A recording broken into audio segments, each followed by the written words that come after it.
Hello and welcome back for some of that 100% farm fresh League of Legends action. 100 Thieves come off their roughest week of the split after a bit of draft experimentation. That's right. They have 3 losses, and 2 out of those losses happened last week. And that last week was also the time where they put Damonte 2 games on the control mages. Now, I don't think a problem is with Damonte playing the control mages. It's just the team trying to find their synergies when he's on this style that doesn't involve him in the early action as much as they're used to. Well, fun thing for Damonte today is he will have a different opponent in the mid lane than the last time he faced off against CLG. The rumors are true. POB is back. Oh, man. I'm so glad he's back because I've played with Pobelter 10 years ago at IPL 4. He was a top laner back then. He was maining Riven and just loathed the role. He really hated it. And after that, he's like, I need to play mid lane. I need to switch over. So this guy has had an incredibly storied career, still kicking around here. And finally on CLG, this is the main roster. This was the roster everybody signed up for to play. And they finally get their first game. And February is almost over. So they got a lot of work to do to catch up. How is it possible that a top laner that role swap from a decade ago also played Riven? What is it with North American top laners? Do they just is Riven the only champ in their account when they start? I don't know. On the other side for CLG, at least without this roster, they actually have had some pretty good shots in the early game. That's probably been their bright spot, which is pretty surprising for a team that has been pretty mishmash with Broxah having issues and then, of course, Pobelter kind of moving back and forth between Academy and the LCS. So, like you said, this is the intended roster here for CLG. So we'll see if the early game stuff does stay intact, especially since we are perhaps shifting to longer games now. They're on 11.4. Pobelter into the mix might help that a bit because when you have all these veterans, you can't kind of usually expect to get these early game leads or at least keep even, and then they've been throwing it in the mid to late game. But Pobelter has won championships. He's done very well in the LCS for quite some time, so I think that here, maybe this is the shot calling that they need. RJ's was performing mechanically well, but maybe Pobelter adds something to the team that he did not bring yet. And of course, Finn going to have a challenge here up against Sunday, but he has also been a very good player for CLG in their games. He's been pretty consistently good, whether it's on something like the Aatrox, which I think people are maybe more excited about, but even his own play has been pretty good as well. It really does just feel like CLG have all the pieces, Crumbs. They just haven't really been able to put them together. So I guess I'll have another captain at the helm here with Pobelter and see if things look different against a team that, as we mentioned, is struggling a little bit, but we expect 100 Thieves to bounce back pretty rapidly, given the form they've shown basically from the start of the year. And what's really interesting, though, about the bounce back from 100 Thieves is the drafting. Because it was so different from their usual self last week, now it's a new patch. And really, things have not changed that much, but it has given teams the freedom to experiment a lot more because they say, well, it's a new patch, we might as well try new things. And so maybe now 100 Thieves on the red side can give us some of that. We'll see what Damonte feels like doing, and it seems like they're not going to let him have that twist fit again. CLG wants to see 100 Thieves on a control mage most likely, and that's a matchup that POB is very comfortable on. I'm also curious what happens with Azir here, specifically because Azir is very good and Pobelter is very good on Azir. So I don't know if you want to use one of your red side bans on it, but it is a possibility. Rel Udi, though, banned for 100 Thieves. Senna, Renekton, Twisted Fate, banned by CLG. I like these ones. Kind of targeted, but also kind of good meta champions. We've talked about Damonte and the Globals, how good he is on TF, and I think FBI is probably the best center in the league. So Graves going to be the final ban there on the Thieves side, going to take it away from Broxah, and already Seraphine going to be picked up for CLG. Okay, really strong on blue, though, right? Can be flexed to 3 roles.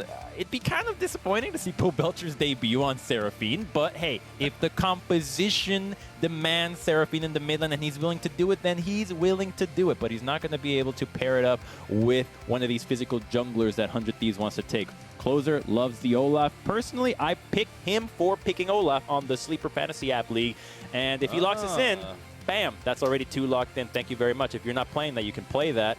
We're not doing too well, but maybe Closer can give us some good points. Maybe. Olaf there the pick, and Gragas perhaps coming through as well. Seen a lot of Gragas these days. Can be played jungle, not going to be the case here with Olaf. Can be played support, which I think Hui has actually done already this split.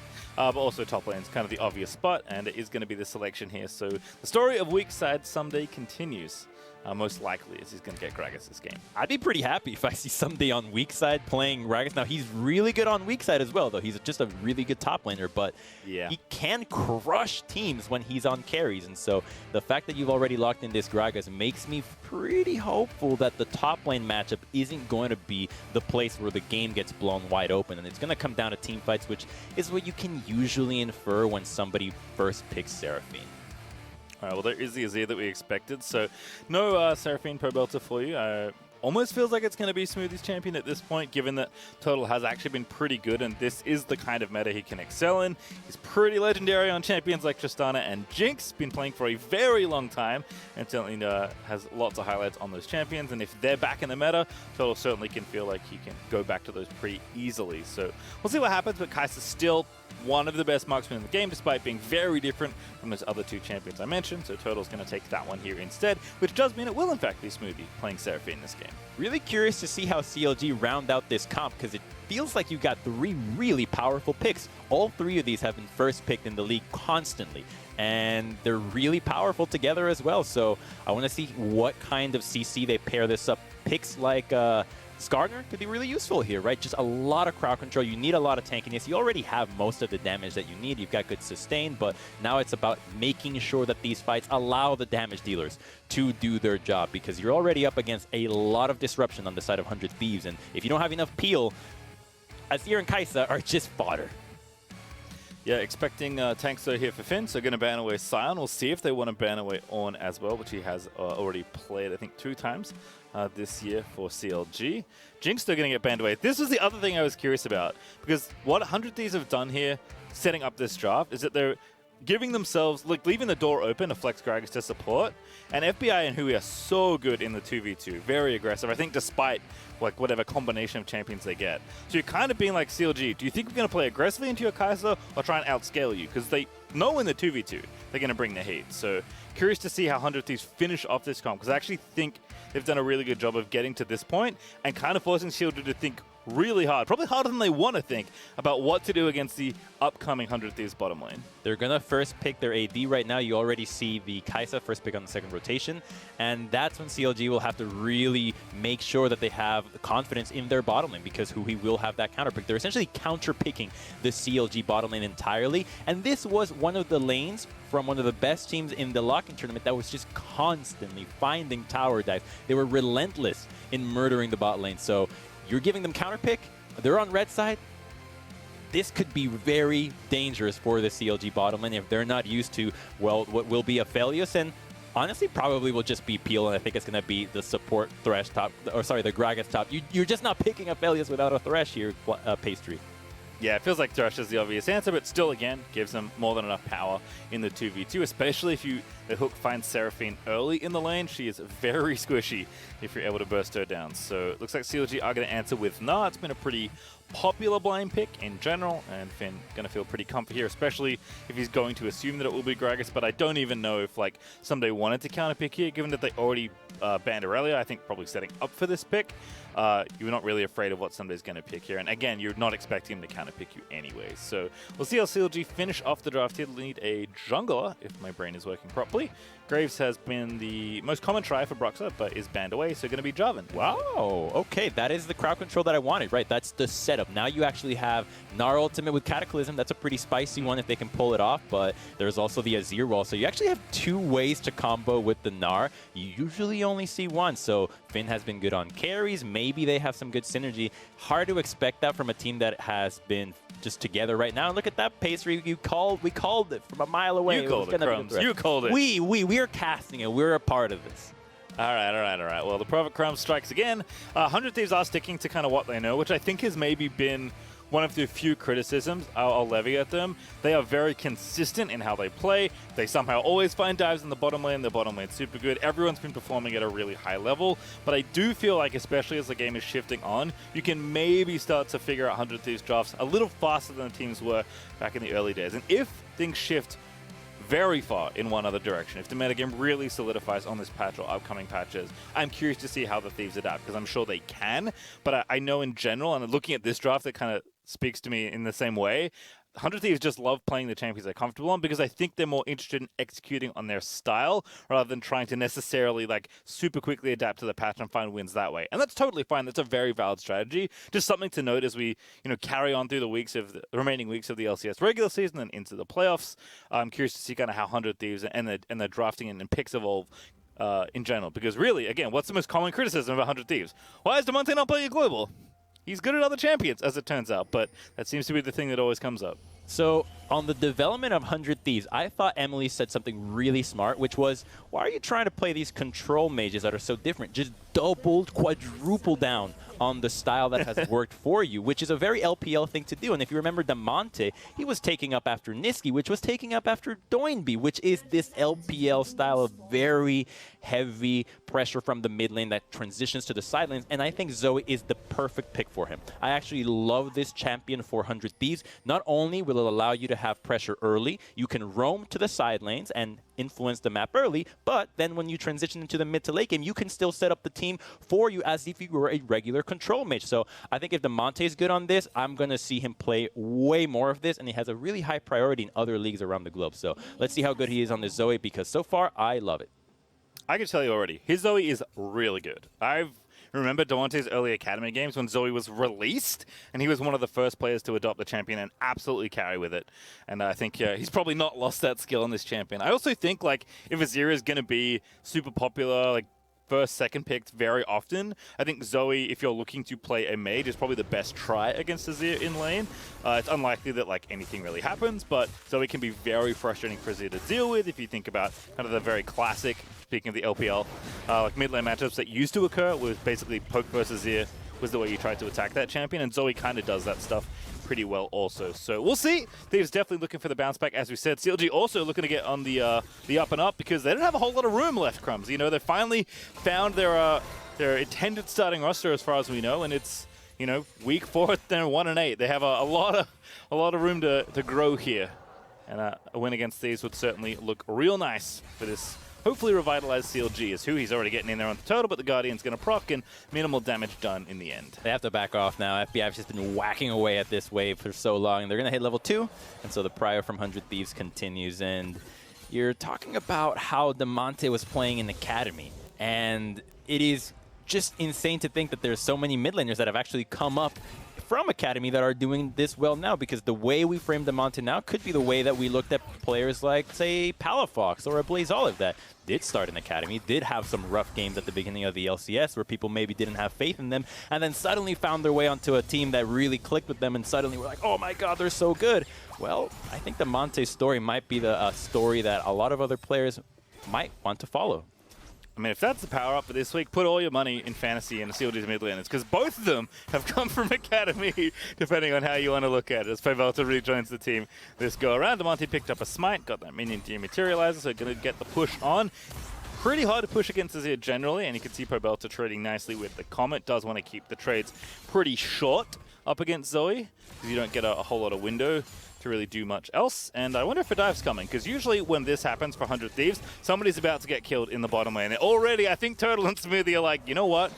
Let's not die here. And I love the fake lantern, but unfortunately, no one's happening. Good hook, though, but no follow-up there for FBI. Those shields from Seraphine going to keep them safe. That's what you call faking pressure right there. No one knows where Closer was. You saw him start solo on the blue side, so CLG, as far as they're concerned, have no idea where Closer is at because Jarvan finished on the top side. So they're thinking, oh my god, Closer is on the bottom side. He's taking the bot crab, and he wasn't. He actually recalled right away after Krux as he passed top side and then finishes down here. And this could be really confusing for CLG when they're starting to think about tracking Closer, because they still haven't really seen him. They only know he has 28 camps and that he finished on the bot side because he has the crab, but they don't really know where he started. So what route he takes to constantly refresh these camps will dictate where he ends on the map, and constantly finishing topside isn't really going to be the playmaking move for 100 Thieves, which might slow down the possibility of a dive into the bottom lane. But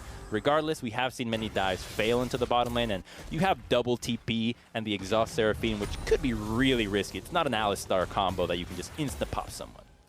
All right, well, back up here in top lane, and I did just notice Sunday has Comet.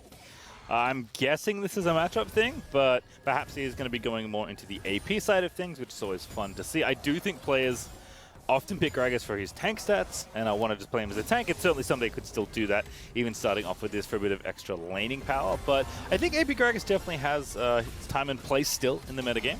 And Hook is going to land. That's such a good Gravitum setup there for FBI and Smoothie. It's going to be left for dead. The Ignite is not going to be enough, though, because Seraphine's shields are making it happen as Huhi now going to have to block the incoming turtle as FBI was forced to flash out of there. I tell you, that champion is a load of baloney. That was a really nice pick. That was really good. And she lived. Man, that really sucked. They lost summoners. They actually ended up losing the same amount of summoners. They get to push out. So somehow CLG wins that trade and gets to free up some pressure from the bottom lane. They get a nice recall now. And they can actually look to dive bottom lane now or go for ganks down here now that the Aphelios doesn't have flash. If Huhi continues to play up this aggressively using Lantern to feign pressure, all it takes is Broxa or a ward for Finn to TP behind them, and that's a free double. All right, well, so the good news for FBI and Hui is that all the pressure has actually amounted to a pretty nice CSA. They're up a little over 2 waves, which is nice to see, but certainly do feel a bit robbed for that first blood the 100 Thieves were looking for. They've had so many 2v2 or 2v, I guess, XV2 kills in the bottom lane because people often come down there. Sometimes they all come down there and die of as early as level 2 or 3, which is fun to see. And it is a nice part of their game that they've kept up, which I hope is something that continues even if the bottom lane metagame is perhaps shifting. But enough for all that, because 100 Thieves are going to take the Dragon instead. Again, a kind of a parlay from their bot lane pressure that they had earlier. Closer on the Olaf is very good at these early Dragons. Using Demonte's Prior, using Huhi's reset, going to be able to get the Drake without a contest here. Good early Dragon, too, going to help everybody else out with all the sustain. And on that bot lane play, this is 100 Thieves getting counterpicked down here. And if you're claiming to be a top team in the league, you really need to be able to get advantages when you're getting full-on knowledge of what you're going to be laning against. So they knew that it was against Kai'Sa, knew it would be against Seraphine very early on. So they chose, well, this is the matchup that's going to give us pressure and allow us to transition into a solid mid to late Aphelios Thresh. So I like that 100 Thieves is able to do this, and more teams will need to be able to be flexible enough to counter something that gets blinded this early, because it's really bold to do that and almost disrespectful against a team that actually has enough of a champion pool to deal with what you're blinding. All right, so a dive is brewing, but where exactly it goes, I'm not sure yet, because Closer did let Broxa know where he was, but I think Broxa maybe has gone unspotted here. They're fighting for the red buff right now, though. So it was either bottom lane or this jungle. Looks like Closer wants to take the jungle camp first. Demonte is very far pushed up here, as Hui is already roamed up to join the jungler. This does mean FBI has to play back a little bit, because if he doesn't know where Broxa is, he can maybe get killed. But Closer is actually going to invade here alongside his support with the mid laner pushing. And actually FBI's got so much pressure that he didn't really feel threatened at all. And now it's a 3v3. Ooh, 4v3 as the TP comes in, and FBI is going to literally fight his way out of it to Huhi. He goes, the Lantern he takes, but there's the Cataclysm out of Broxa. But the Ignite is down already onto the Jarvan's POP. Looking to make the big play. It's first blood for Seraphine, as CLG are going to get it once again. Oh, that was really good. It was a TP again, so they had no summoners on the failures. You saw it, but once they saw that 100 Thieves was committing to clearing out that ward, they're like, oh, what? They're not here. There's no Lantern. Go on Aphelios. So really good stuff there by CLG, instantly recognizing that there was a few seconds where they could make a play, and then Broxa was a really nice Cataclysm. Unfortunately, though, Pobelter a little too far to maybe scoop everybody into the team, but you still get one kill on the carry, which is the one you really wanted. Certainly good to get. As Demonte, I don't know if this is primary summon a spell. He does have Spellbook, but he had Ignite when Pobelter TP'd in, was actually taking a reset anyway. So kind of tough for him to get down there. Pobelter with a really nice TP timing there, knowing that he would have the advantage. And a little early on the Lantern pull, but Closer's going to go ahead and grab it. Rift Herald over to 100 Thieves is nice. It means they've claimed the first 2 big river objectives in the first 10 minutes already. I got some cold shivers there, seeing that Rift Herald be yanked away by the Olaf yanked away by the Lantern, but they still get it though. And I think that this is a pretty good early game for CLG. Every time you have a Seraphine, you're just very happy that you haven't lost the game early. If you just hit that mid game with your Moonstone, you get to those team fights, yeah, you're against Aphelios, but you have Moonstone and incredible sustain and team fighting, so you can really get to that backline with the Kai'Sa, with the Jarvan even, so Huhi's job will be very difficult this time around. There's a lot of Flays that you want to cancel, or abilities you want to cancel with Flay. There's a lot of people you want to Lantern out of Azir shuffles, out of Jarvan ultimates, even the Seraphine finding you. So Huhi will have to be really versatile here, and I don't think he has played Thresh this season. I can't remember. I think he's played it before. In fact, I think it was one of the champions he adopted early after swapping to support, but we'll have to let someone else check that out because my memory, unfortunately, not so good that I can figure that out. Also, FBI is still up like 20 CS. I think that's unfortunate for Wild Turtle that he didn't get the last hit on the first blood because Gold would feel a little bit better. It's not going to be too bad, but FBI is still maintaining the pressure in the 2v2, which is nice to see. So good job from the 100 Thieves bottom lane, continuing what they started. They've actually evened up the gold as a result. It's even right now with 100 Thieves up a Drake. With the next one up in a minute 10. They're feeling pretty good with how things are going, despite CLG grabbing that first blood. And Demonte here in mid, again, still trying to push back against Pobelter, who's just constantly pushing his waves. Not really a whole lot of chances here for Zoe to get a peek in unless Pobelter walks into a skill shot or you somehow trick him, but at least trying to get the wave pushed back so we can move in with Closer, who we have seen get aggressive on both the river objectives, but also just into the enemy jungle, or maybe for this dive, because Broxah is waiting for the expected play from 100 Thieves. Oh, man. Okay, I like that 100 Thieves is not discouraged. They should continue to make these plays, and now they have the Rift Herald, 4 people down here. Gnar has teleport, but he's about to hit Mega, and unfortunately doesn't have a ward behind to teleport, so CLG could make a big play if they had something up for him. Maybe Broxah could combo onto somebody and have Finn teleport with the flag, but instead they're just going to use that for pressure to try to get themselves some nice river control before the dragon that spawns in 10 seconds. Yeah, Demonte actually able to get down there and I think paddled poor Turtle, which is how he got so low in health despite missing the bubble just barely. Couldn't quite hook it around the tower. Finn still fighting Sunday, but about to pop back in a mini now, so it goes Mega because, hey, it's fun. And as expected, Sunday is indeed going tank. Just had the comment there for the early matchup there, wanting to play a little bit more aggressively into Finn perhaps and keep up in the trades because Mininar especially is going to be trying to trade against you so often. FBI also is blasting through the tower. No Crescendum, so not quite as fast, but Severum and Calibrum more than good enough there as Huhi. Very responsible support player here, just waiting for his AD to finish up the tower so he can lantern him out to safety if he needs to. And in the meantime, all that pressure, still giving that second dragon over to 100 Thieves as Closer just walks in and takes it right on spawn, basically. Phenomenal work from the bottom lane. They're just knowing who has pressure and giving them all the resources. Demonte roams to bot. Closer gets the dragons because they have pressure. They look for dives. They're ignoring Someday. We felt like they were going to ignore Someday when the Gragas top was drafted early on, but seeing them hard commit to this, knowing that this is the game plan and how they win the game, is refreshing because so many teams end up being in a situation where you see that somebody's playing well, they have a clear win condition, but an inability to be flexible and really give resources to the ones that are shining during the moment makes it a lot harder to accelerate the pace of the game. But now that you have given so much over to FBI, he's got a 12-minute Kraken Slayer, he's going to switch over to the top side and try to do some more work up there. And if he can do that, he'll get some plates, intact plates in the top lane turret, and he's going to be incredibly fed. Already 30 CS up over Turtle. Yeah, worked all the plates off the bottom side as well. I don't know who got the last one because the Rift Child didn't kill it, but I think it was FBI and who. Yeah. But maybe it was. Okay, cool. So gotten all the gold, certainly feeling very good on that front. Exhaust now picked up for Demonte, but again, just mostly pushing back and forth here. Demonte actually, despite that roam, although I guess perhaps bounced out by Pobelter's TP in the earlier play that got them first blood, Demonte's actually kept up in CS, which is nice to see, but neither of them have really left lane all that often, so not really much to track here as far as that goes. Top lane, though, is certainly something to look at because Turtle's currently alone. They don't know that, though, and there's no one else to potentially help in the dive, so it would be a straight-up 2v2 if they went for it, and they will not. FBI instead will, oh my goodness, that almost killed Turtle. Yeah, it is rough up here. They need to get a ward behind them. They're just going to give so much gold over to the Aphelios. There it is, but who he has the lantern.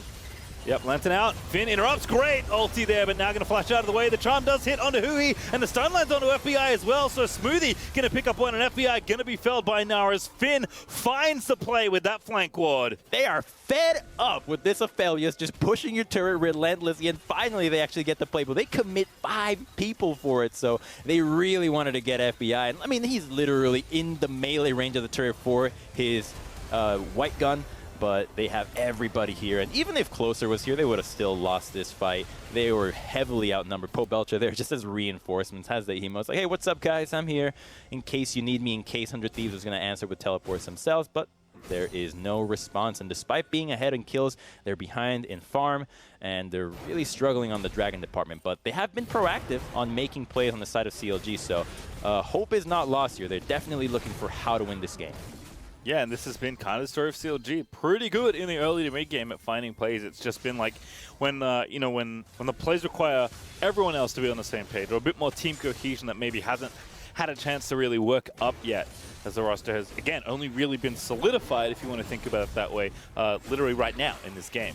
Pobelter is back in for CLG. Closer looking to take that second Rift Herald there, as FBI is maybe thinking about shouldn't have taken that third plate up in top lane. Perhaps he would have lived. Instead, it's 100 Thieves continuing to feel just fine because Felios is working out the rest of that tower. It's upside. Thank you, Observers, scanning over there just for a moment. As Closer waltzes on down, picks up the Eye of the Herald, and thinks about where he wants to drop it. Going to go back to base first because got to use that empowered recall while you still have it. It's very valuable. My guess, he's going straight to the top lane and pop that Rift Herald, give all the gold over to the Affiliates. He's 0-2, but it doesn't matter. He's still how you're going to win this game unless the Monte has some really nice picks off. So the game continues to play around FBI, and what I liked about Hui, how he was playing Lantern Duty in some of the scenes that we saw, is that he's in Fog of War so many times. And this is a really useful trick in a lot of solo queue that you pick up from it, where everybody loves to run an assassin, trying to kill your AD carry, especially in the mobile one like in the Aphelios. So all you need to do is you just sit in Fog of War, and the enemy thinks, oh, this guy's dumb, he's overextended, go after him. And so you commit all these big ultimates, big resources, only to be lanterned out. So I like that he continues to play in Fog of War, and that's going to be a good way to go about the mid game and bait CLG into these engages. All right, a blue buff went to Demonte, I believe. Turtle tried to find it with a W, but didn't quite nab it. There's 30 seconds until the Mountain Soul is up. It's 3 out of 4 games today that have featured the Mountain Soul, but Finn is jumping in over the bubble. Someday lets the ulti rip and does not connect, so CLG going to get one cooldown as they push in mid here, and will have first try to scoop out the vision the 100 Thieves have set up. In fact, CLG already have 2 control wards of their own.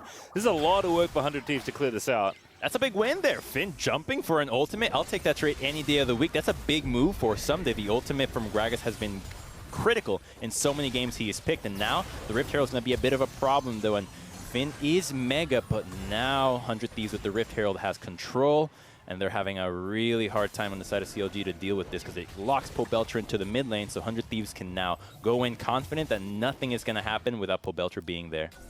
All right, well, Devontae did sleep Brox a bit, unfortunately for him. Couldn't get the follow-up there. Goes in over the wall, but does get stunned up, and that's enough. The shutdown comes in from Turtle, and now CLG going to get Duncan on in. A 4-person Cataclysm. FBI does take up Broxa, but POB is going to scoop 4 people back into the waiting arms of CLG, and that at 17.5 minutes is an ace. That was sick. That was a really good engagement from CLG, but it all started from Demonte just randomly queuing over. They didn't know that CLG had moved, they had changed positions. You only saw that Finn was mega, that he was really about to turn, and so when he hops over, gets popped right away. And when I saw that engage, I thought CLG was going to get a clean wipe, but I think Pobelter got stunned instantly. Something happened that prevented the scoop from going in right away, so they don't even know that the Monte's here. Finn just sees it and goes for it right away. Great pickoff. Lantern gets used, but let's see what happens to Pobelter, because this is an amazing 4-man ultimate, but where is... Yep, he gets stunned right away. He's unable to pop the ultimate,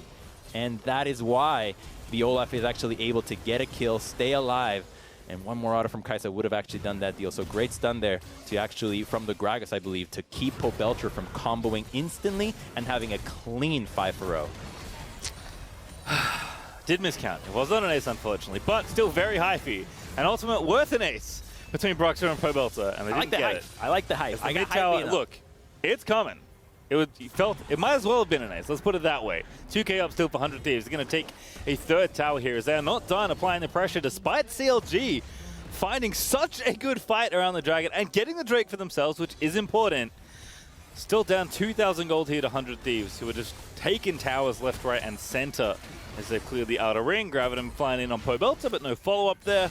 They will get that gold back, of course, if they can take down the outer towers themselves. But 100 Thieves going to do everything they can to keep CLG away from that gold that's waiting for them. You know what it is, Pastry? It had Ace Energy written all over it. It did have Ace Energy. Yeah. That's a flashback POB moment. I mean, another 4-mana zero ulti. How many can this man get? All right. The Cataclysm too. That was a really that's a dream for Broxah, because you're getting these big combos. So we're just waiting now for the moment where CLG get to chain more of them together. We were excited in champs, so see a little bit of it now, but they know how to pull it off. So it's refreshing to see that a team that is playing for the first time on stage is actually synergistic with their abilities. I'll take a small tangent here, but if you want a little think into the mind of me as a play-by-play, I was actually mentally checking for Finn's ulti after Brox's ulti, because you mentioned it in Champs like, but I knew he'd already used it because I thought Demonte died. So I think maybe my brain was like not quite synced up there, but POB thankfully saving the team fight for CLG. They're unfortunately fighting the minions in the mid lane. These 100 Thieves are just not slowing down. I am so impressed with 100 Thieves' ability to just stick to the plan no matter what happens. When you're in game, a big thing that players have to deal with is that you don't actually know the goal. You have no idea if you're behind or ahead in goal. You just know when you press tab, you see the CS, you can infer what happened with the objectives, but you don't actually know the numbers. So if you feel like you can be assertive and have been doing so the whole game, you just continue to do it, and eventually the gold ceases to matter. So that is what I like about 100 Thieves here. They really have not slowed down with these invades to contest the jungle camps constantly. I think Broxah has done a good job in keeping up with farm as a Jarvan with the Gore Drinker build. It's a little faster with the clear, but still 100 Thieves is being relentless. And if CLG does not respond to 100 Thieves doing this, there will be a moment where they can just get a free Baron because you're not there. Yeah, if there was ever a Baron slaying champion, it's that one right there. The actual one with those two weapons. FBI's Aphelios as he just mows down the mini wave. Already has the Hurricane finish as well. So it is Farm City for FBI right now, who is up, approaching 50 CS ahead of Turtle. Kind of a sign of how well it's gone in the bottom side. Still waiting on this next dragon. Unfortunately, no quick soul here for 100 Thieves, but we'll be able to play for the right to soul point first in 1 minute and 25 seconds. Someday still building up them tank items. Looks like 2 items coming on for the mid laners here, but not quite there just yet. Finn got his too. Gonna be chilling out. He's got the Sterex gauge now, and with the Stride Breaker there, I think Gnar is actually pretty good, in a pretty good spot right now. I know we started the season all hating Gnar, but I have come around. I really like the pick now. I think the itemization makes a lot of sense, and it's really good at finding individual members that get picked off. So we'll see what Finn can do here, because he has been a bright spot for CLG despite their shortcomings, constantly getting good plays on his carries, whether they're Aatrox or the Nars, finding good flanks. Hell, that last fight really would never have happened if it wasn't for Finn taking Demonte out. Well, Demonte has found a cleanse, which is actually extremely valuable, as Turtle's going to eat a big chunk of damage there from that. Has to have been a Paddle Star, unless FBI doing a Calibrum bit of poke that I missed. 100 Thieves are still standing up, but Finn going to make it happen. Big Mega Gnar there, and now Broxah going to move in onto FBI. It goes golden as the charm does land from the Seraphine ulti, but there's just not enough there. They can't follow up. Someday keeps him out, and FBI takes down Broxah. They had a really interesting angle, but Someday is so good at just holding his spells and being a big peel. Pobelcher could never go into that. It was a bit too deep. Not really going to go for more here. I think they're all safe. We'll just go get this dragon, and it looked really good because you got FBI since he's so important. He's most of the DPS on this roster, but without Pobelcher there to follow up, and Wild Turtle is not going to ult into that, then it's kind of Broxah and Finn going on a one-way mission.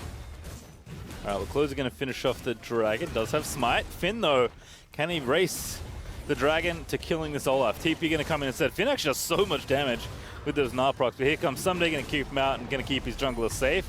At least Finn makes him commit the TP. Is he going to die here? That would be a very awkward extension of this play. Mega Gnar there going to have to hop out, but does indeed crunch out to safety. Does have Flash still, and 100 Thieves will not continue the chase. So Finn, nice job getting that TP, but 100 Thieves do still get the soul point. Yeah, okay, so that TP could be good, but because it's 4 minutes, pretty much 5 until the next dragon, I think 100 Thieves will probably continue to just be assertive around Baron, get some vision, see if they can sneak a Baron then, but they'll be focused on the dragon. I cannot wait to see this. This is a really exciting replay. So let's see, where can Pobelcher follow up? Because they're immediately zoned by the bubble, and then is when Finn goes in. So Pobelcher uses Soldier, but yeah, he's so far back. In hindsight, it's just not a good engage. Your carries are just nowhere near, and it's so easy for Someday to just E him like he did last time, or just ult him away. So because Someday is just holding the front line, nobody wants to go in, and it's too far away. Yeah, so well played there by 100 Thieves to just kind of navigate the dive, but do agree that on reflection, feels like CLG, again, not quite on the same page there, despite like the intentions were good, right? Abilities are being put in the right places, but you need to make sure FBI really dies when you're looking for the engage on 100 Thieves, otherwise they turn it around just so quickly. Demonte also has been an absolute menace on this Zoe. He's landing so many skill shots, he's keeping up in farm. He's just making life miserable for CLG, honestly, which is kind of what you want to do as a Zoe player. And 100 Thieves even going to chase down Finn. FBI getting a burst of speed there from Shirelli as a battle song, thanks to he. And again, letting the Severin rip. Finn's health goes down, but he is going to heal back up. And here they go, taking control of Baron side again, but that crab is going to buy a lot of time. 100 Thieves won't mess with Baron until that crab fades away. So they back off, and we're back to square one here. Everybody's happy to farm now.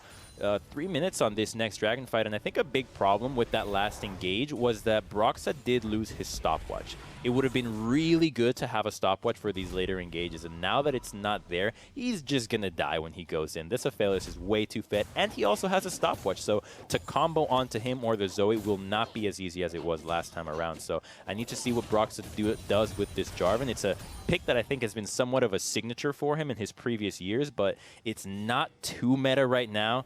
And yeah, 11.4 did kind of nerf the jungle a bit, but when Jarvan was starting to surface before this patch, it was comboed with Galio. It had a lot of synergies for picking people off. You do have some here with the Nara and the Azir, but it's really not the same.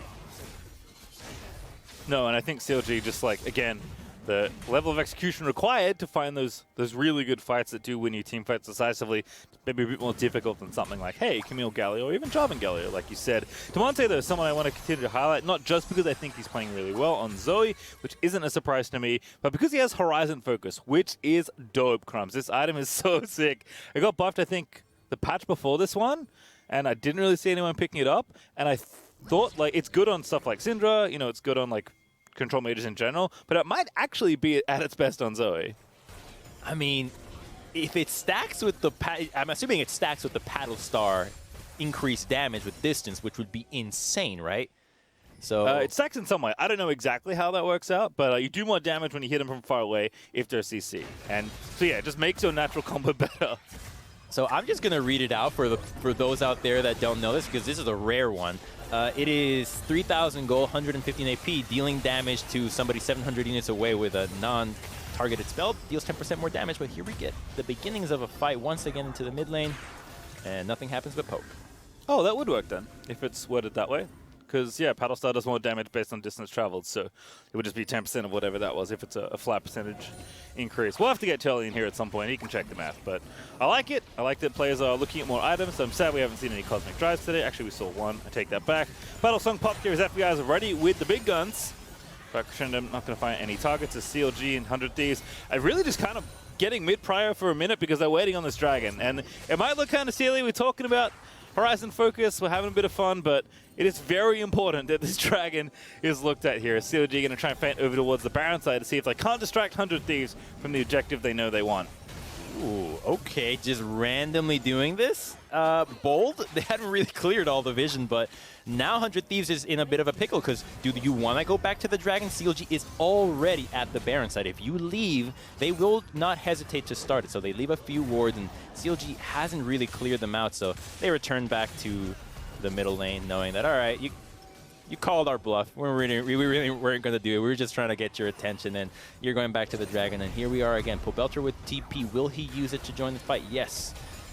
Oh, Finn, his mini Nari's tired. That could be bad news. Demonte Strike Break is in with the Paddle Star, but doesn't quite get the extension to do the damage as the ability does not hit. 100 Thieves, though, going to start this dragon real quick. CLG going to quickly move around the other side to try and fend them off.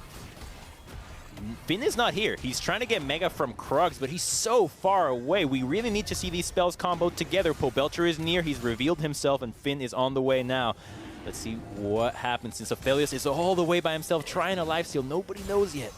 Yeah, he main tanked the Dragon for some reason, which is not recommended. Finn, though, not going to get grabbed. Strybreaker action to safety, and there's the follow-up. Seraphine ulti getting in there as Broxah moves in on the engage, and Finn is going to grab a kill. Now close the force to run away as POB fairly low. Someday ready with the ulti, but doesn't let it rip just yet. He's waiting with a perfect angle, finds him with the cast as he knocks him in, but Finn's already over the wall fighting FBI and friends as Someday is trying to keep his team in this team fight, but Turtle takes down Someday as FBI is firing back. Monte needs to buy a bit more time. Golden he goes with the portal jump as FBI is still looking for people to kill, and CLG, despite the angle they found, cannot stay for this Dragon. And it's because the angle they found did not include FBI. He's the only damage in this team. Yes, the Olaf and the Zoe can kill people, but if FBI is alive, 100 Thieves will win the fight almost every single time. They get the Mountain Dragon again, and that initial engage was not even something that CLG wanted to do. It was because Finn gets caught. So Smoothie uses his ultimate to respond to this, and then they're thinking, oh, there's 2 people caught, burn everything on them. But guess what? This is not a Phelios. FBI has been doing so much damage from the backline. He's loving life. All CC was used on the beefy front line. He's over the wall. They have to commit everything for him. Great flash away from Gnar, and then he just hangs out and nobody can reach him. Yeah, Kai'Sa goes over. She didn't even know that FBI was over there, and so she dies to his very powerful guns right now. Yeah, that Inferno multi was absurd. If that was older failures, everyone dies. But still does a big chunk of damage there, and able to do enough to win the back end of the fight, which turned out to be quite a long one. But thankfully for FBI, it's going to be even harder for him to get killed now, because not only did he contribute 4,500 damage to that team fight, they've got a Mountain Soul now on the 100 Thieves side, so a little bit more durable, especially on the frontliners. But hey, even the shield going to help out the squishier ones, as well as Smoothie, Wild Turtle, and Broxah perhaps getting closed off by Closer. Someday also ready for the flank, but CLG regroup because they know probably going to have to fight for Baron in short order. Oh, Someday got the blue buff. That's just rude. Yeah, that's a very tanky Gragas. Bopped the it. Mountain Soul, right? Percentage damage reduction, endless mana, percentage healings, got the Spirit Visage as well. Just incredibly difficult to deal with. But despite the gold, CLG definitely still in this. You just have to kill a Phelios. If he dies and you have one of your carries still alive, it should be a win for CLG. They just need to know that you have to focus him. There is no flash on him nor the Thresh, so the engage will only happen if they see where the Thresh and the Gragas are at. If they feel like they can get it in the window of time before they collapse and peel for him, then they'll go for it. All right, 100 Thieves maintaining control of this Baron area. That's the big priority now for both these teams. But CLG, even at gold close, they're going to start the Baron on top of the speed shrine. Surely this is a bait. Going to try and draw CLG in. Oh, asleep goes Pobelta. That's bad news. Big cast for Someday. Pobelta with the ulti, but it's not enough to save them. A Finn, a triple stun there. Now going to follow up with a massive Mega Enough Finn. Unstoppable as Turtle is ditching out the damage, and they've done it. They've killed FBI Crumbs as CLG take a 4-for-1 team fight. Somebody give Finn a race. This guy is popping off. Your mid laner just gets picked, and you still win the fight. A 3-man ultimate. I think it was a root or the Seraphine ultimate as well that was comboed onto that, but that was just beautiful. You didn't even have the Azir, so first of all, yeah, kind of risky to do it in the speed shrine, and then Someday commits his ultimate, and then Seraphine catches 3. Beautiful stuff from Smoothie, layered by Finn. Wild Turtle, easy ultimate into everybody else. And then FBI does not stand a chance. He's been layered down. His whole team has fallen apart. That is why Seraphine is getting first pick, fellas. From such a long range, catches 3 people out and sets up everybody else to follow up. I mean, said already, but Finn is just having a game here. 6-0-4 on the Gnar. 3 items finished, working on the 4th, and he's just hit every single Gnar ultimate, it feels like. Finally, FBI is caught in the trap that CLG have been trying to set all game long, and they are poised to take over this game with the Red Bull Baron, looking so good. Up almost 3,000 gold. That gold lead will skyrocket if they're able to knock down the towers. They're looking to get here with this Baron buff, and 100 Thieves left to find something else to do here. Again, despite getting that pick, their comp is very reliant on Huhi and Someday finding a disengage, but they also kind of want some of those tools to pick people off as well. So a very thin line the 100 Thieves are walking here, and FBI especially. He's pretty good at staying alive in team fights and dodging skill shots, but he will put those skills to the limit if he's going to survive the CLG onslaught. Yeah, he has to survive it for at least the Baron if they want to have another shot. He has a GA now, but I think the 100 Thieves is thinking of all the moments where CLG failed to close a game. They can have some confidence in maybe thinking that they will make a mistake, but this is a different roster now, so I think they have to be a lot more assertive, and here they are going for it, but just running at you from no flanking angle is really not going to be the way to catch out the Seraphine and the Azir, so they just get them to back off and continue to divide themselves between two lanes. Yep, no terrain empowered Zoe bubbles. No one really doing anything other than run away from the people that are getting Shurelias towards you, so CLG just back away, continue to play with a minute left now on this Baron. Do get the tower down on bottom side. Do have one more tier 2 they can work out. That's the easiest tower for them to take, but maybe looking to break down one of these inhib towers instead. They're probably not going to be splitting 3 lanes, just happy with the split on 2 here as Sunday. Maybe looking for something here. 100 Thieves do love to fight, regardless of the circumstances, which you love to see. As FBI is letting a rip onto Finn. But the big guns don't quite land as Finn's going to back away. Almost has Mega back up as well. So now the dive could potentially be on the cards for CLG, but I think they're done pushing any further. That was really risky on the Wolf camp. The Sleepy Trouble Bubble and Hook just barely missed Pope Belcher. He would have certainly died if he got hit by one of those. So seeing that he lives, continues to push for CLG, and they hope that they can stay on here with the Baron so that they can set up for the Elder. It's 30 seconds, so it's not really quite synced, but it should give them some time for another wave. 100 Thieves is just being so upfront here, and it's very difficult for CLG to try to contest these tanks because of the threat of the Lantern to just get somebody out to safety if you put your body close to the enemy. Yeah, 100 Thieves just have to kind of use Damonte's poke to get a lot of work done here in these kind of situations. Also, I think every time Finn is Mega or near Mega, 100 Thieves can't really approach, which is going to potentially cause problems around this Dragon. As Smoothie continues to throw skill shots Sunday's way. He's doing a lot of frontline work here. Broxer, though, is not going to get bubbled up, so 100 Thieves will back away. But they are being persistent here, trying to make sure that CLG perhaps caught slipping. Want to try and get a pick here before this objective. He just transformed, so if they can just wait Finn's cooldown, 100 Thieves can maybe push up, but they're still just worried about the entire lineup. Instead, they commit for something. Yeah, that's stun buffer there on a Sunday, despite the body slam, but the Lantern is there. They're going to counter pressure, though, into the mid side as well. Toto does get the kill, but POB dies again. So another 4v4 around an objective. If I'm 100 Thieves, I'll take that. I'll trade my top laner for the mid laner, although both have teleport, so we could see a time where both teams try to just stall things out. Othello's committed his ultimate there, and on the side of CLG, they still have everything, so they can get a big fight here, and Finn's cooldown has worn off. He can now turn Mega again. They are just remembering all the times that he just slammed them into the wall and really have to keep their distance from him now. And again, Finn running onto the Dragon, at least just getting rage. They don't have to commit to this. And Brock's now going to find the angle, gets the dunk onto Damonte, but the stasis is there. Finn looks to find the ulti, but doesn't quite land it. In fact, no, I take it back as FBI was caught out. Now CLG are going to move in for the kill, but FBI with the GA back to life here as Finn is trying to take him down, but the Lantern plucks him out to safety. Closer looking to take down Smoothie as Hui lands the hook that are going to give 100 Thieves the team fight win from the clutch of death, as Finn barely gets away. I am getting LPL vibes from these team fighting. That was really good. So one team sees the engage, like, yeah, instantly pop him. You can get him right away. He has GA. We can win the fight in the meantime, but Closer with the life steal can stay alive. He's very tanky with the Stair-X gauge too, so we'll see how this happens, because it looked like Brox is a little bit too far away here. There is some combo to help them out, but Wild Turtle just cannot stand to deal with Closer on his face the whole time. And FBI, well, he's got the GA. He can live another day. He has to sever him to live and lifesteal through it once he comes back alive. So it is just a beautiful team fight from 100 Thieves. And those are the kinds of plays that you just say, well, we are 4v4. Can we outplay? Can we mechanically outplay? Is there a way that we can win this fight? How do we do it? That is exactly how. I mean, Love Person FBI I think is an awesome AD carry, but his GA and Hui carried that fight for 100 Thieves. Hui did so much work, hooking people, peeling people, like repositioning people with the Lantern to make sure FBI could get the kills he needed. And 100 Thieves going to turn the game back around. 800 gold now between the two, and it's Baron that's going to be the difference here. 100 Thieves are going to absolutely mash this objective into the rift. He's got white gun. Yeah, this one's done. CLG cannot contest this one whatsoever. So now they have the Baron. Now they've won the fight. And you mentioned the point about FBI, how Hui and his GA won that fight.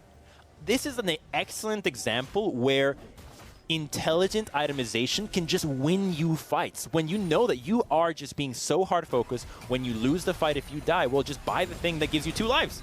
And it worked. So the GA is an example, but there's other games where you can see that. Earlier today, Perks rushing the QSS against Gardeners. These kinds of foresights about how the enemy's trying to play that can give you more options. Finn is in the wrong zone of the map as 100 Thieves are just blasting down the top in here. They're going to try and end the game here. Not really interested in another reset or recall. FBI get all the damage he needs to kill all the champions and all the towers as 100 Thieves are going to move in for the kill. They've got 2 minutes plus on this Baron buff, so this is going to be a very long winter for CLG in this siege. They tried this a few games ago, but here they go. They got 1 Nexus turret already. It's yeah, just zoning in with the Battle Song. Broxah already used the ulti, but the Elder Dragon way too good. They got that as well, and I believe we missed it, but not going to miss it now as FBI going to get thrown to the wolves by Pobelter. Finn, though, finds a massive mid-air ulti, but Closer is going to take down Turtle, and there are too many Thieves for CLG to handle. It is all 4 plus the Elder Dragon, and they cannot stave off the assault, so FBI will finally die for reals this time. And 100 Thieves actually don't have enough here. Oh, no, they do. They TP back in. We take it all back, Crumbs. They want it. They want more. Okay, so 2. Can you really go for 3, though? They're going. In the game? He's TPing in, yeah. They're going to go for it here. TP's coming through. Finn is here. Smoothie's here. That's the only defenders up right now. 15 seconds for Broxah. Finn going to get low here, but the towers are keeping up as the minions aren't quite directing their attention. Finn again going to find another ulti, surely, as you wall up somebody there trying to peel off the play. To Monte goes golden as close to Zerg's on a Smoothie, and now Drowsy goes the Gnar. Finn is going to die, but the rest of the team is here to re-engage. The next is open. 100 Thieves need to take it quickly. Someday with the cask is going to do it. And almost out of breath, but the siege will hold as 100 Thieves finish off the Nexus in that Baron buff. I love that call so much. To just say, yeah, we got Baron, we got Elder, just go. Just try to win the game right now. And they did it, even despite CLG going for that crazy. Oh, what did he do this time? I barely missed. He just shook the camera. He just grabbed it like a vlogger and pointed at himself. Yeah, this man's got a lot of talents, and one of them is playing Zoid in the mid lane. I'll put that out there. As 100 Thieves finally starting to smile here. Pretty back and forth game. Cannot take away how much work CLG did there. Again, CLG have had very little time with this roster and have very little time left in the season to try and find some wins. But really pushing 100 Thieves at the end of that game. And it does feel like game over game, even with the changes, that CLG are finding more cohesion, which is very impressive. It is just kind of a matter of timeline, though. And 100 Thieves, despite a rough-looking game there at certain points, despite CLG feeling like they had the game almost checkmated, just managed to slip through the cracks and then finish off the game there with the double big buffs. If the LCS was a marathon, CLG is the dude that showed up last, barely knew what was happening, just started running, but suddenly is putting a pace that is maybe faster than all the other competitors that have just started with this last game. So their improvement could be way faster just from the drive of being so far behind. So I really like this game. I think it's the best look we've seen out of CLG thus far, and it should be a promising thing to take forward. Only getting better, which is certainly good to see, but it is the Thieves that pick up the win. We are heading into a short break, but when we return, it is going to be, I don't know, we'll go to commercial. We'll see what happens.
One spot, yeah, no key, got the game on lock, ayy. Big threes when I take my shot, ayy. On the rise and we ain't gon' drop on the grind. It's our time, just watch. If you want it, you can get it. Life gets hard.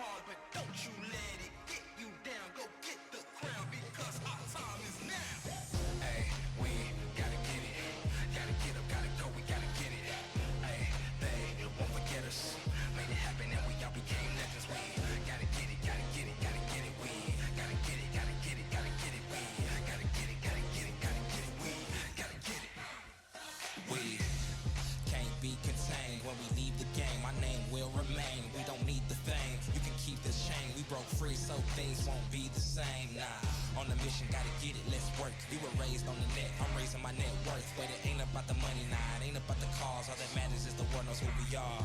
Stars. If you want it, you can get it. Life gets hard, but don't you let it get you down. Go get the crown, because our time is now. Hey, we gotta get it. Gotta get up, gotta go, we gotta get it. Hey, they won't forget us. Made it happen and we all became legends. We gotta get it, gotta get it, gotta get it. We gotta get it, gotta get it, gotta get it. We gotta get it, gotta get it, gotta get it. We gotta get it. Know that our time is now. Yes, life can get hard, but don't ever let it keep you down. See, we are all kings and queens and we all deserve crowns. So don't wait. Get up, go out and get it. Now. Hey, we gotta get it. Gotta get up, gotta go, we gotta get it. Welcome back to the LCS and the State Farm Analyst Desk, where 100 Thieves, in a nail-biter of a game, narrowly come away with the victory mark. And I think that's where we have to start, the fact that it was narrowly. This is a team that was in contention in a lot of ways for top spot in the league, and they're struggling against the last-place team. Yeah, I mean, they were heading into this weekend top 3 in gold leads at 10 or 15, I believe. And they have the longest average game time in the league. They are a team that is really struggling to close out. They have great laners. They have great objective control in the early game. But their ability to actually execute on plays has been disastrous so far in this split. And I know this sounds all doom and gloom for a team with a very good record, but it's important because we're talking about them in the context of a Cloud9 and some of the other top teams in the league. And when you watch these replays play out where they have priority in all these situations and things just get turned around on them constantly, you see the issue for why this team takes so long to close games out. Yeah, and I mean, to follow up on that, I want to look at 100 Thieves. Like, they mess up this play, we're going to see a few more plays, but they had a really good understanding of like what to do with their bot lane prio. Like, they unlocked Huhi, they rotated up, they got Rift Herald, and then they're throwing away kills here because I guess they didn't. They had a ward in there. You can't CLG see it in the coming. replay. Yeah, like it's down in the jungle. You can see it in the map. Like, they have a ward. You know that the TP is coming, and it's just like it's kind of like what we talked about with their dives and in execution. It's that they sometimes seem to have such a good idea of like how they want to execute something, and then they forget one step of it, or it's mis-executed, and it leads to these mid games where they're kind of stuck and they don't really know how to get out of it. And these are kind of, to me, some not usual things that 100 Thieves do. They don't have a lot of time these mis-execution. We've seen in the past that 100 Thieves have actually been really on sync with each other, especially when they're doing early game dives. So I'd say this game is kind of mischaracteristic for them and that there was a lot of mistakes here. I would give them benefit of the doubt that this game was just very scrappy with CLG and maybe they underestimated their opponents a little bit. And my God, though, Finn put up such a great performance this game. His Narv was just insane. He was putting CLG on his back the entire time. Someone help me gas him up. Well, I mean, if you want to learn how to play the champion, 1, watch this game. 2, supercut of all of his ults. My goodness, that's some top-tier Gnar play. He tried his hardest. He honestly was like really, really trying, and yeah, some of it was because you know, he had some early advantages from some of the kills that they did get off of some misplays, but like, he tried really hard to help CLG win this That's game. all we could say. I can't believe, like, you know, he didn't die, I don't think, in the game. Maybe he died, like, right at the end. He was, like, 6-0-6 through a large portion of it, at least. And, like, you don't see him playing scared. This is not a Gnar, like, in mini form, hucking boomerangs. Like, he's almost always getting fatty ultimates to, you know, try and save his team from losing. And the fact that he knows his champion limits so well to get out, I mean, he is a big bright spot for CLG and someone who's criticized a lot with the move coming over, but he's easily right there the best again. player. And a huge reason why these games are often not blowouts, because he's individually outplaying on top side. You are correct, Mark. He did die once at the end of the game, finishing at 7-1-7 as a scoreline in a loss of all things. So again, if that doesn't speak to the individual talent of this player, I don't know what else will. Of course, it does, leave us wanting for a reason or a pathway for CLG to find success. That said, it was the first day with Pobelter back in the lineup. And, by all accounts, to take a team that we are talking about in the context of challenging for top spot, as Mark said, I think that's a fairly good starting point. I think your one big concern then, Alorum, just becomes the amount of runway that you have left to make moves. You only have one win. We're already on the back half of the split here, moving towards playoffs. It's a lot of ground to make up. Right, and someone I wanted to shout out a little bit in this game because I feel like he has had a pretty poor performance overall was Smoothie. And Smoothie has not had such great performances on the rel. He's done a lot of questionable plays that have, quite frankly, cost CLG a lot of games. But this time on the Seraphine, he seemed to be doing very well. And in fact, a big reason why Finn could do so well in the game is that the Seraphine is pretty consistently hitting a lot of big man snares or ults that the Gnar can follow up on, which Finn and Smoothie definitely were the shining points of CLG this game, but mid lane still a little lacking, and it was lacking with RJS. Now it's slacking with Pobelter. What is CLG going to do about their mid lane situation? I mean, it's a good question. Not one that we have the answer to, as they've already played both pieces. Again, there was a bit of a video that went out onto Twitter, so I'll direct people there on CLG's page where Tafo takes an opportunity to talk about the reason why they're swapping Pobelter back in. Quite insightful. But I do want to return to the conversation around 100 Thieves here, Mark, because, again, one of the things we attributed them from the very beginning was, hey, the 4/5 Golden Guardians. That means synergy, synergy, synergy, right? And it seems as the split has gone on in these team fights, that is the piece that seems to be falling apart in some ways. Yeah, I think I do disagree with Alorum a little bit earlier where he said that this game felt like a bit of an abnormality. I think if you look at the lock-in tournament 100 Thieves, it is an abnormality. But if you remove them from the equation and just look at Spring Split 100 Thieves, this is how most of their games actually look right now. There was the first weekend where it was also against CLG. It was a 45-minute game. It was one of the longest games of the split. They had one of the longest games of the split again versus Golden Guardians. Here, they messed up a bunch of dives. They were messing up dives in side lanes through week 2. Like, this is how a lot of their games look. They are really good as a unit still in team fights and closing out and converting on some of their early game objective leads because their Drake control is actually still fantastic. But they don't blow games open the way top teams should when you have these leads, when you have this much priority, when you have natural winning lanes through player skill. They're actually not converting that into tangible gold leads right now. Right. Okay. So I don't want to give 100 Thieves this excuse, but there is such thing as teams playing to the level of their opponent. So I know it's such a bad excuse as like, oh, they were playing against the bottom tier team, so they were just, giving a little disrespect. But I think that could be part of it, is that they're going into the game with not a lot of respect toward their teammates, so they're playing maybe a little lackadaisical. And so in the future, I guess, for 100 Thieves, is that they want to go into every game thinking they're playing against Damwon, right? Yeah. And then maybe that would help them in the future in the mindset going in. I was going to say, I think both things can exist, right? They can both play to the level of their opponent, and it can also be actively a bad excuse in that case. Yeah, and I think in both senses, we did get that out here on the Rift today. We do have one more game before we close it out. It's Immortals taking on Dignitas right after this.